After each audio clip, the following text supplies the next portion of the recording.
Video kali ini saya nak tunjukkan macam mana cara untuk kita buat eggless tiramisu menggunakan Thermomix. Jom kita buat.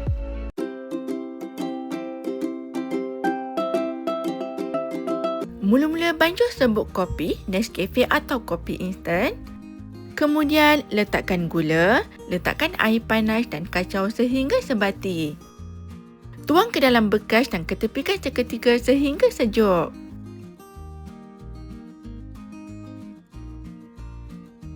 Masukkan mascarpone krim ke dalam mixing bowl.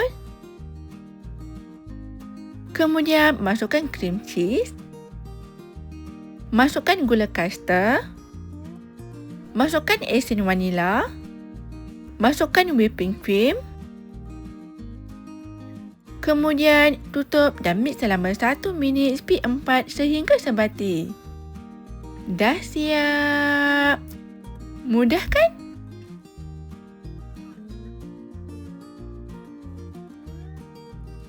Elok je kan? Anda juga boleh letakkan krim ke dalam piping bag seperti ini.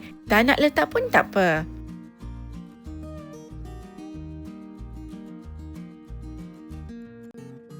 Kemudian sediakan biskut lady finger. Celup biskut ke dalam air kopi dengan cepat dan susun dalam bekas. Pastikan anda tidak celup atau rendam biskut terlalu lama kerana biskut akan jadi lembik dan berair.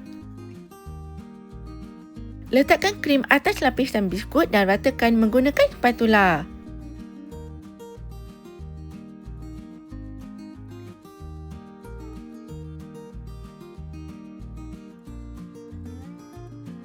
Ulang step yang sama sehingga siap.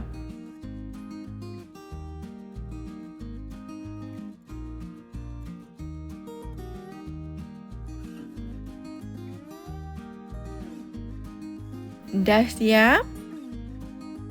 Anda boleh tutup bekas menggunakan plastik wrap dan simpan dalam peti sekurang-kurangnya 4 jam atau semalaman.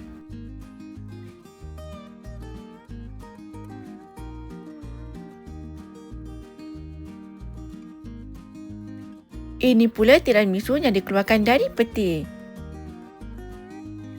Taburkan serbuk koko pada permukaan tiramisu. Kemudian anda boleh potong tiramisu ikut saiz yang anda inginkan.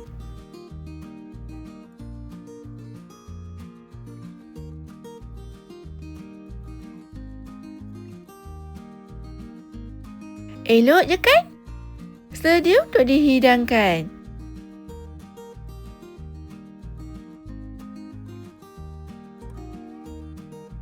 Rasanya memang sangat sedap dan menjimatkan.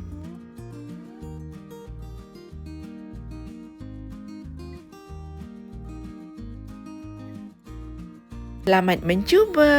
Bye.